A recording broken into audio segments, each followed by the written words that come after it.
Calle Campanas, todas las semanas de lunes a viernes a las 9 en Radio Guadalquivir. Las mañanas de Jaén contadas al estilo Jaén.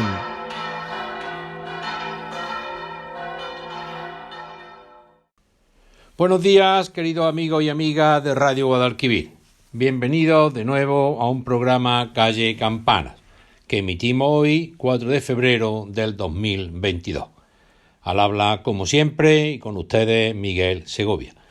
Bien, ayer el Consejo de Ministros aprobó el anteproyecto de la nueva Ley de Vivienda. Una nueva Ley de Vivienda que era una de las banderas de Unidas Podemos. Y que hay que tener mucho cuidado porque ya saben ustedes el planteamiento comunista con respecto a este tema y el grave perjuicio y el grave daño que se puede causar a los propietarios, a la propiedad privada y a la economía del país. Esta ley llega con bastante retraso porque los presupuestos del 2022, lo mismo que los etarras firmaron presos por presupuesto, la ley de la vivienda era una condición muy importante para que Unidas Podemos aprobara esos presupuestos socialistas del 2022. El texto, una vez que pasa al Consejo de Ministros, tiene que ser tramitado, como ustedes bien conocen, en el Congreso de los Diputados, posteriormente en el Senado, donde todos los grupos políticos podrán introducir enmiendas a esa nueva ley de la vivienda. Y esa nueva ley de la vivienda, como digo, tiene algunos aspectos muy globales que vamos a señalar hoy, con independencia de que iremos hablando, me imagino que en más de una ocasión, de este importantísimo tema, porque afecta a mucha gente y a la economía en general del país. En primer lugar, el anteproyecto, insisto, las 4 pinceladas gordas de este anteproyecto sería el control de los precios de alquiler. Es uno de los puntos más destacados de ese nuevo texto, que es controlar el alquiler en las denominadas zonas tensionadas, en las zonas más conflictivas del alquiler en España. Se consideran así, más o menos dice la norma, aquellas que absorban más del 30% de los ingresos o en las que el alquiler haya subido un 5% sobre el IPC en los últimos 5 años, algo que será prácticamente en toda España, salvo en determinadas zonas muy concretas. No creo que haya ningún sitio donde el alquiler en los últimos 5 años no haya subido el 5%. Bien, gracias a ese mecanismo, por tanto, serán los ayuntamientos quienes podrán definir en qué consisten estas zonas durante un periodo de 3 años, ampliable a otro. Y todo se hará en base a un índice de precios que debe elaborarse con un máximo de 18 meses desde la entrada en vigor de esta ley cuando eso se produzca. Otro aspecto importante de este anteproyecto son las bonificaciones fiscales. El anteproyecto de ley prevé que en esas zonas tensionadas haya unas bonificaciones de hasta el 90% en el impuesto sobre la renta de las personas físicas para los caseros, para los arrendadores, para los propietarios, que bajen la renta un 5% respecto al contrato anterior. Para los propietarios que rubriquen contratos de al menos 10 años de duración, no habrá congelación de precios en las citadas zonas tensionadas y podrán elevar un 10% el precio del alquiler si amplían la duración del contrato. La otra parte, como ustedes conocen, los inquilinos, los arrendatarios, tendrán la posibilidad de alargar el contrato 3 años más que en la actualidad con las mismas condiciones. Bien, las viviendas vacías. Como todo, el gobierno sociocomunista interviene en todo, nos dice lo que tenemos que hacer, lo que tenemos que comer, lo que tenemos que decir, lo que tenemos que pensar, dónde tenemos que llevar a los niños, qué tenemos que hacer con nuestras propiedades. En definitiva, intervenir nuestras vidas, intervenir en nuestro estado mental, por decirlo de alguna manera. ¿Qué dice el anteproyecto de la vivienda vacía? Pues que otro objetivo de ese nuevo texto es evitar la existencia de pisos vacíos. Así, en el anteproyecto se prevé recargos en el IBI de hasta un 150% que se aplicará a viviendas que hayan estado desocupadas durante más de 2 años y aquellos propietarios que posean al menos 4 casas en el mismo municipio. Es decir, que si usted tiene un piso vacío, por el motivo que sea, durante más de 2 años le van a subir el recibo del IBI más de un 150%. Además, como ustedes ya saben, Unidas Podemos también prevé que se suspendan de oficio por parte de los juzgados los desahucios por impago de renta de familias vulnerables. Es decir, que si a usted le alquilan el piso y esa familia se supone o entra en una zona de vulnerabilidad, usted se aguanta y esa familia no puede ser desahuciada de la vivienda. Tiene usted una vivienda y nada, pues no le pagan la renta y tan contentos.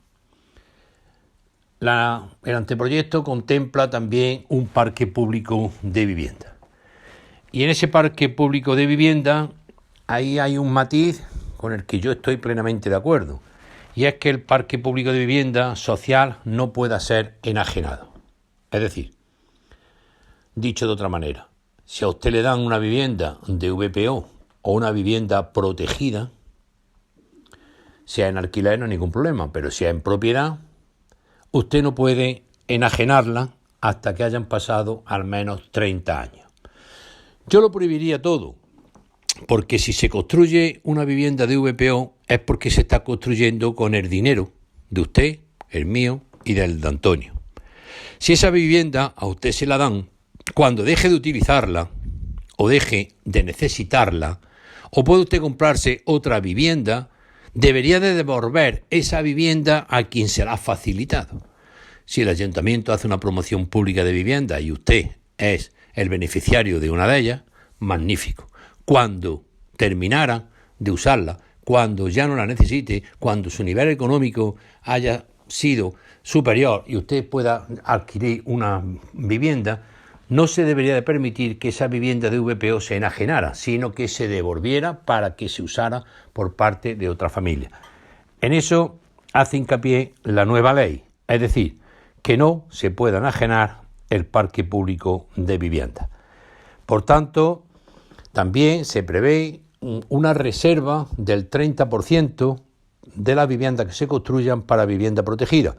Naturalmente, los promotores tendrán que ser resarcidos de destinar parte de esa vivienda a VPO. Si un promotor privado hace un bloque de 100 viviendas y le obligan a que 30 sean de VPO, ese precio de VPO naturalmente no puede estar al mismo precio que la venta libre, con lo cual el gobierno compensaría esa diferencia al promotor privado.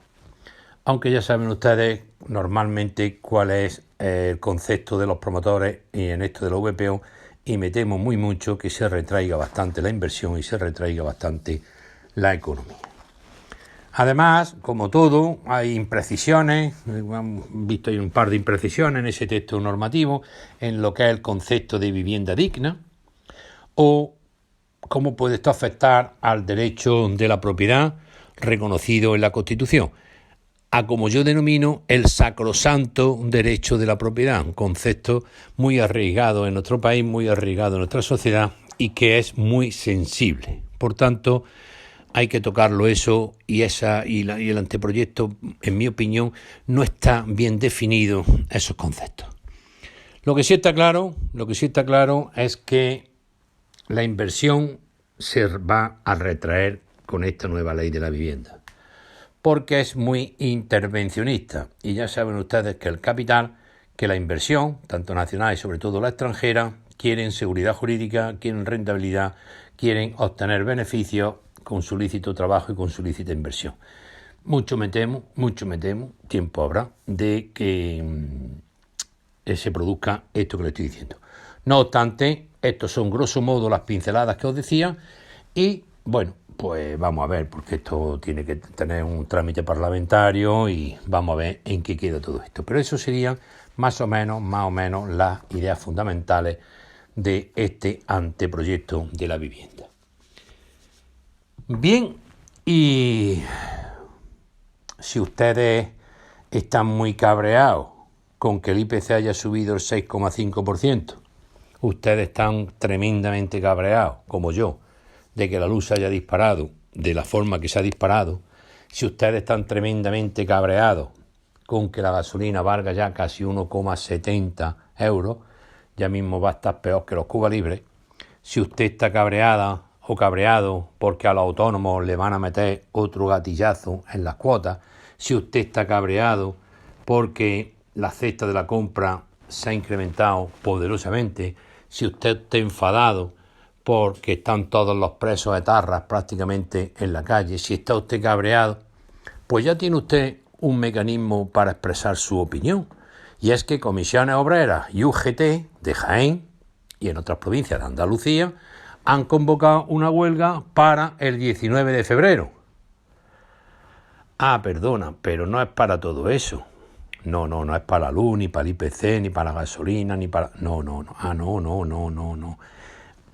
Comisión Obrera y UGT lo que han hecho es convocar una manifestación el 19 de febrero para protestar por la sanidad pública en Andalucía. Lo mismo que están haciendo las plataformas esas de alcaldes socialistas que vienen a Jaén a protestar por la sanidad pública, pero solo la de Andalucía, que como saben ustedes ahora está gobernada por el Partido Popular. Durante 37 años ha estado convocada por el gobierno socialista, pero ahora está gobernada por el Partido Popular. Y el secretario general de UGT, don Manuel Salazar, ha dicho en el comunicado que la sanidad es un derecho de todos, etcétera, y estamos viendo cómo en los últimos tiempos el deterioro constante de un servicio público que era ejemplar. Es decir, que hasta hace 2 años que gobierna el Partido Popular en la Junta de Andalucía, la sanidad pública era ejemplar. Y en estos 2 años ya se ha echado a perder. Bueno, pues entonces, si ustedes, como ustedes comprenderán, me van a permitir la guasa, la manifestación está convocada para protestar por la sanidad pública en Andalucía, no por el IPC, ni por la luz, ni por la gasolina, ni por la cesta de la compra, ni porque echan a los etarras, ni porque suban la cuota a los autónomos, ni porque nos suban el IRPF, ni porque nos suban todos los impuestos, ni porque nos graben con el IBI, que es nada más que para protestar por la sanidad pública, y tienen ustedes esa oportunidad de hacerlo el día 19 de febrero. Vamos a hacer una pequeña pausa después de esta broma, porque no se puede interpretar la cosa de otra forma. Después de esta pequeña broma vamos a hacer una pausa y a continuación seguimos con nuestro programa.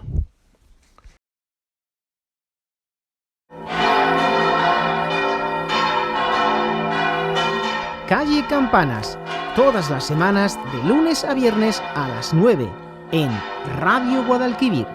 Las mañanas de Jaén contadas al estilo Jaén.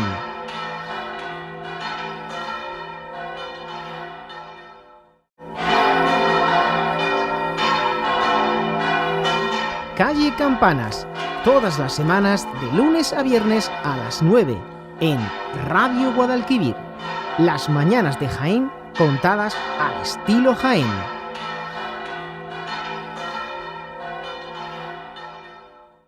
Y después de esta pequeña pausa publicitaria, continuamos el programa Calle Campanas de hoy, día 4 de febrero del 2022, que como sabéis se emite en directo a las 9 de la mañana a través del 106.2 de la frecuencia modulada. Bien, durante esta semana, y me imagino que en más ocasiones, hablaremos de la reforma laboral. Una ley que nos afecta a casi todos los españoles, una ley importantísima y una ley de la que había hecho bandera el gobierno socialista del señor Sánchez. Bien, pues ayer por la tarde, sobre las 6:30 de la tarde y en medio de una tremenda confusión, el Congreso convalidaba la reforma laboral, porque ya saben ustedes que estaba en vigor por haberlo metido como decreto ley, y lo que hacía el Congreso ayer era convalidar esa ley, que es como dice la Constitución que hay que hacerlo, y no como normalmente gobierna el señor Sánchez, que es todo a base de decretos ley. Lo publico en el boletín, mañana entró en vigor y ya hemos terminado. Los decretos ley hay que usarlos en cosas de urgencia, de emergencia, y luego siempre convalidarlos en el Congreso. Pero esto ellos no lo hacen, ellos gobiernan a base de decreto ley, a base de dedazos, y así nos va. Bien, pues como decía ayer, sobre las 6:15, 6:30 de la tarde, saltaba el bombazo, y es que el tumulto que había era espectacular porque nadie sabía lo que había pasado. Incluso las caras que tenía Pedro Sánchez, Nadia Calviño, Yolanda Díaz eran tremendos, porque la presidenta del Congreso en un momento determinado ha anunciado que la norma quedaba derogada y el estupor que se había generado fue tremendo. Inmediatamente corrigió y dijo que sí, que quedaba convalidado gracias al error telemático de un diputado del PP, Alberto Casero, que había apoyado la norma, pero dice haber votado en contra. Es decir, que la reforma quedaba aprobada por 175 votos frente a 174 por un voto de un diputado del PP que asegura haber votado en contra y que por error figuraba su voto telemático de la otra manera. Por tanto, salió todo 175 votos frente a los 174 en contra. En una votación que ha sido, como pueden imaginar ustedes, muy polémica y que aún, me imagino que la presidenta de la Cámara, en su radicalismo habitual, no consentirá que se revirse, porque si realmente ese diputado del PP, Alberto Casero, que ha votado telemáticamente por no poder asistir, me imagino que por el COVID o por alguna enfermedad o por alguna circunstancia personal, Casero lo niega y afirma que es un error, pero el Congreso no ha aceptado el argumento y, por tanto, el PP ha pedido una nueva rectificación de ese voto. Bien, como venimos anunciando, esta reforma laboral no es tal reforma. En primer lugar, no es una derogación, como habían venido anunciando a bombo y platillo. Vamos a derogar la ley del 2012, vamos a derogar la ley del PP.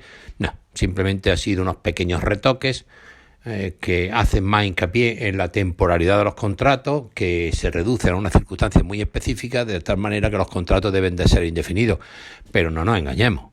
Los contratos pueden ser indefinidos todo lo que ellos quieran, pero el despido se puede producir en cualquier momento. Y además, la indemnización por despido sigue sin tocarse. Es decir, ahí no ha habido ni un solo cambio, no ha habido ni un solo día. Sigue la misma indemnización. Por tanto, una pequeña reforma, una contrarreforma, unos matices a la reforma, pero nunca nada de derogación. En segundo lugar, nos sorprende poderosamente que esta reforma tenga el beneplácito de los empresarios y tenga el beneplácito de Ciudadanos. Por tanto, es una reforma que en gran parte ha salido por la parte liberal de este país, por la parte centro-derecha de este país y, por tanto, la señora Yolanda Díaz, que ya saben ustedes que no es realmente de Podemos, que es del Partido Comunista de España, del antiguo Partido Comunista de España, del partido de Santiago Carrillo, ha quedado muy deteriorada. Y hay otra cuestión también, aunque ya les digo que habrá mil cosas para analizar, hay otra cuestión también que sorprende. Sorprende mucho porque no deja esto de tener debate. Como ya sabéis, aparte de las noticias, aparte de la cuestión en sí, a mí como siempre me gusta analizar las cosas y ver el trasfondo de las cosas. Bien, hemos venido diciendo todos estos días que en principio el sí tenía 174 diputados y que había 2 diputados que podían volcar la balanza porque la mayoría absoluta está en 176, que eran los 2 diputados de la UPN, la Unión del Pueblo Navarro, que como ustedes saben fue en su día una escisión del PP y que además convergen en las elecciones en una plataforma que se llama Navarra Suma, que es UPN, PP y Ciudadanos. Bien, pues estos 2 diputados, especialmente Carlos García Adanero, que yo lo sigo con asiduidad, su intervención en el Congreso, porque me parece una persona tremendamente sensata, tremendamente pragmática, con un discurso limpio y con un discurso muy ordenado, y merece la pena aprender siempre de este tipo de personas. Pues bien, a mí me sorprendió mucho, y lo dije, creo que fue en el programa de ayer, a mí me sorprendió mucho que la UPyN dijera que sí iba a apoyar la reforma laboral. Pues bien, yo no lo entendía, ni lo entendería nunca, pero en fin, dije, bueno, algunos motivos tendrán y algo habrán sacado. Pues resulta que también saltaba la sorpresa, también se había armado el revuelo, cuando los 2 diputados de la UPyN, Sergio Sayas y el que le he dicho antes, García Adanero, pues se han saltado lo que su partido había dicho. Es decir, que han desobedecido las instrucciones de su partido y han votado que no. ¿Qué pasa aquí? Se entra en un debate, en una discusión de si los diputados tienen que ser autómatas de su partido y votar lo que su partido les diga. Si los diputados son personas que tienen su opinión, tienen su criterio y por tanto deben de votar en libertad. Es un debate muy interesante y es un debate que se produce muy a menudo en los ayuntamientos y en los parlamentos y en cualquier sitio. Mi opinión es que indudablemente una persona se presenta a las elecciones en unas listas cerradas por un partido político. Bien. Y que si algún día decide abandonar la política, debe de abandonar también el escaño, porque ese escaño lo ha conseguido gracias a una formación política por la cual se ha presentado. Eso de los no adscritos, los grupos mixtos y todo eso, yo siempre lo he criticado porque casi nadie somos nada. Yo voy en las listas del PSOE y salgo en las listas del PSOE o del PP o de la UPyN porque me han puesto para salir, porque yo por mi cuenta no hubiese sido nunca diputado o no hubiese sido nunca concejal. Y por tanto, si yo decido irme, pues me voy y dejo ese escaño a disposición de mi partido que me pertenece. Otra cosa distinta es la disciplina a ultranza del voto. ¿Qué les quiero decir con esto? Ha sido muy controvertido, muy debatido, por ejemplo, cuando se hablaba del aborto o cuando se hablaba de la eutanasia, la libertad de conciencia, el deber que tiene un diputado de seguir las instrucciones de su partido o votar en conciencia, votar con lo que su conciencia le dicte. Pues en este caso os quiero leer los tweets que han lanzado estos dos diputados de UPyN. Votamos no a la reforma laboral. En un política lo único que no puede hacer es algo que no puedas explicar a tus votantes. Somos sus representantes y a ellos nos debemos. Por eso nunca tuve un voto tan difícil como hoy, pero tampoco nunca lo tuve más claro. Es decir, estos diputados dicen: yo me debo a mis votantes. Yo estoy convencido de que mis votantes no están ninguno de acuerdo con esta reforma laboral. No la comparten, no la quieren. Yo no puedo votar a favor de esta reforma laboral, por mucho que me lo diga mi partido. Pero es que resulta que lo que por lo visto había pactado su partido con el PSOE nada tiene que ver con la reforma laboral, sino que parece ser que UPyN y el PSOE estaban de acuerdo en no reprobar a un alcalde de UPyN en Navarra. Es decir, se retiraban de una reprobación a un alcalde en Navarra y de esa manera el PSOE no apoyaba y por tanto no saldría. Y además había por medio 27 millones de euros. Vamos a ver, ¿eso qué tiene que ver con la reforma laboral? ¿Eso qué tiene que ver con lo que estamos discutiendo? ¿Por qué se condiciona un voto a una reforma laboral con una sí o no reprobación de un alcalde en Navarra o de unos millones para determinado proyecto en esa localidad? Yo entiendo y aplaudo la valentía, aplaudo la decisión de estos dos diputados, porque en este caso han hecho lo que yo hubiera hecho: votar en función de lo que me diga mi gente, no de lo que me diga el cherry del partido. Que de eso ya estamos un poco cansados, porque lo estamos viendo permanentemente, sobre todo en las filas socialistas y en las filas comunistas, cómo se toca la corneta, el portavoz levanta la mano y con el número 0, 1, 2 te está indicando lo que hay que votar. Ya está bien de eso. Otra cosa, insisto, es que tú digas que ese voto es tuyo, que esa concejalía es tuya, que ese escaño es tuyo. Eso es una cosa muy distinta a la que estoy comentando. Por tanto, valentía han tenido estos dos diputados, mucha valentía.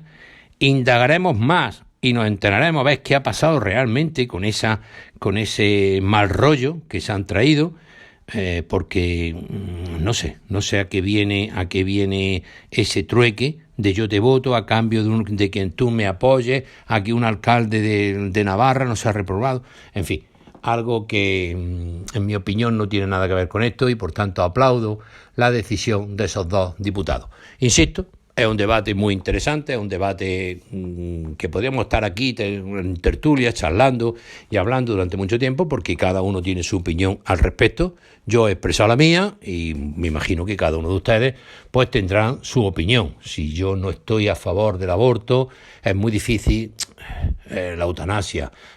Hay determinadas cuestiones muy complicadas que forman parte del ser de la persona y que forman parte de la forma de vida y de pensar de una persona, y ir en contra de eso es muy complicado, seas concejal, seas diputado, seas lo que sea. Por tanto, insisto, en la reforma laboral, aparte de todo el revuelo que se ha organizado, solo han salido ganando uno, que son los sindicatos.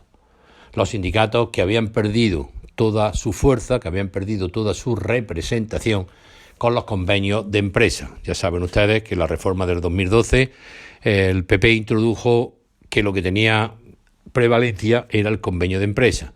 Yo siempre lo he dicho, no es igual el taller de moto donde yo llevo a arreglar mi moto, que está el dueño y 2 empleados, que la SEAT de Barcelona, que tendrá 5.000 trabajadores. Si el convenio es de empresa, la SEAT tiene su convenio y el taller de moto donde yo llevo mi moto en Jaén tiene su convenio.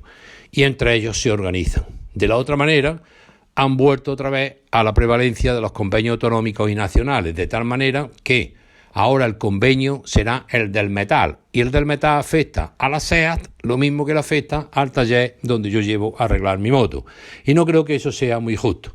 Además, como ustedes saben, y si no se lo digo yo, en todas las negociaciones de los convenios se mantienen reuniones. A esas reuniones acuden representantes de los sindicatos y representantes de la patronal. Y como pueden comprobar y pensar ustedes, cada vez que van a una reunión se cobra. Si hay un convenio de empresa, no hay reuniones con los sindicatos. Si hay reuniones nacionales, autonómicas, sectoriales, hay muchas reuniones. Y en cada reunión se cobra. Eso Yolanda Díaz, como sindicalista, lo sabe perfectamente. Y uno de sus objetivos era favorecer de nuevo a los sindicatos, que en este caso creo que son los únicos que han salido beneficiados. No obstante, como todo, es una ley que ya está hoy aprobada, a expensas de lo que pueda ocurrir con ese voto conflictivo que le he comentado antes, y a partir de ahora a ver los resultados. Es decir, yo siempre digo lo mismo, el gobierno, en este caso sociocomunista, ha aplicado una reforma laboral, y si ahora a la gente o los resultados no son los adecuados, pues dentro de unos años tenemos un arma vital, todos los españoles, que se llama papeleta de voto. Y a partir de ahí expresaremos qué opinamos de esa reforma laboral y de otras muchas cosas. Por tanto, Díaz ha admitido su fracaso.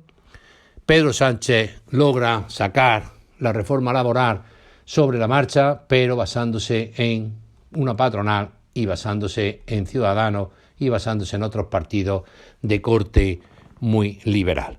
El bufón mayor del reino hoy ha soltado una bufonada y le decía a la señora Díaz: dime quién te vota y te diré quién eres. Esa ha sido hoy la bufonada. No, señor Rufián, no. Esa bufonada no sirve para nada. Porque a ti, te apoya Bildu. Y te podría yo decir a ti lo mismo que tú le has dicho a la señora Yolanda Díaz. Dime quién te vota y te diré quién eres. Los de Bildu se han calificado como los proetarras y son los que apoyan o han apoyado a la ETA durante mucho tiempo. Y yo te podría a ti decir lo mismo. Dime quién te vota y te diré quién eres. Yo no te estoy diciendo que sea un proetarra, pero si tú le dices eso a la señora Yolanda Díaz y la estoy defendiendo, pues yo te puedo contestar a ti exactamente igual. Tú vas a todas las votaciones con Bildu. Y Bildu son proetarras ahora y siempre.